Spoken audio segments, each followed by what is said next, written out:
The federal government has committed now to a Royal Commission on Veterans' Suicides after several months of sustained pressure from those who've served and their families. The inquiry, which Scott Morrison says will be wide-ranging, will work alongside an ongoing commissioner. Joining me live now is veteran and Liberal MP Gavin Pearce. Gavin Pearce, you spoke so passionately and eloquently about this on the floor of the House of Representatives. How do you feel almost 24 hours on from that announcement now? Well, good morning, Laura. It's been an incredibly long road, and it's a road that's been filled with a lot of emotion. And in my case, it was a 20-year career that spanned over 2 decades for me in the military, as well as my work since with ex-service organisations, including RSL and alike. But I can tell you, it was a relief, Laura. And what do you hope this does bring? I mean, we see inquiry after inquiry and sometimes nothing ever changes. What needs to change here? What I want to see with this particular inquiry is the ability, if we look at an ordinary Royal Commission, off-the-shelf Royal Commission, doesn't necessarily have the ability to reach back on its own recommendations and to ensure that those recommendations are implemented appropriately and doesn't give any flexibility or room for manoeuvre when it comes to actually fixing the issue. We need to fix this. Make no mistake, we need to fix this for our veteran community and our serving personnel.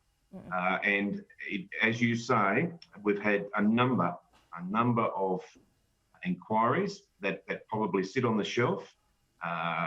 Hopefully this one. In fact, I'm going to be, along with a lot of my colleagues, are going to be making sure that this is the one that fixes it. Yeah, I've got a good feeling about this. Call me naive, but let's hope it is the inquiry.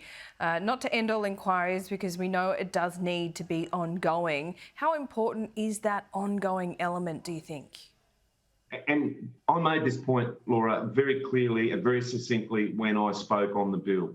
With an ordinary Royal Commission, I said that the terms of reference could take anything, 6 months perhaps.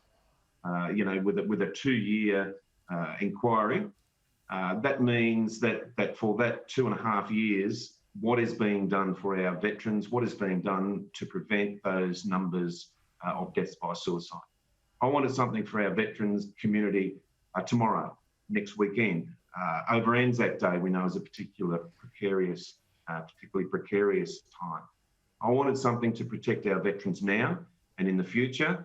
And as I said, those reach-back measures from a Royal Commission need to be implemented so that we can actually have some control on the fix, on the outcome. It needs to be an outcome-driven inquiry.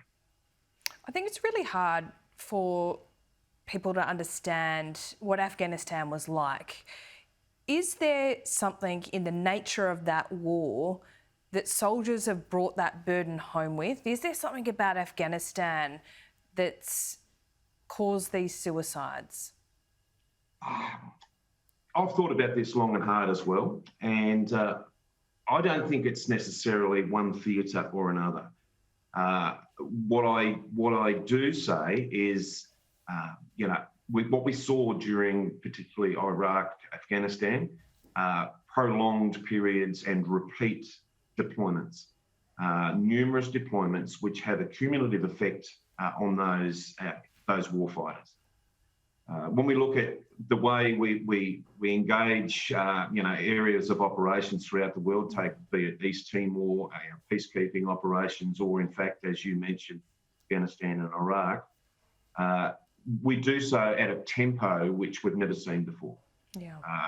Offshore, so we don't necessarily have the supports that we normally have. So these combined, and again, these are some of our finest young men and women that we're talking about here. They're wrapped up in a very serious game. It is unlike any other. We are training those young people to engage the enemy and to take a human life if necessary. But that doesn't come anywhere else.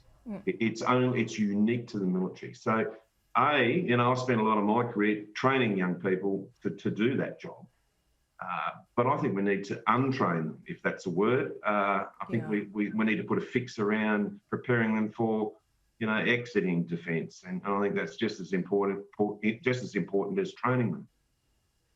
Well said, Gavin. And look, it's still going to be a long road ahead. No one's pretending there's an easy fix, but we had one big important step yesterday, and you had a lot to do with that. So thanks so much.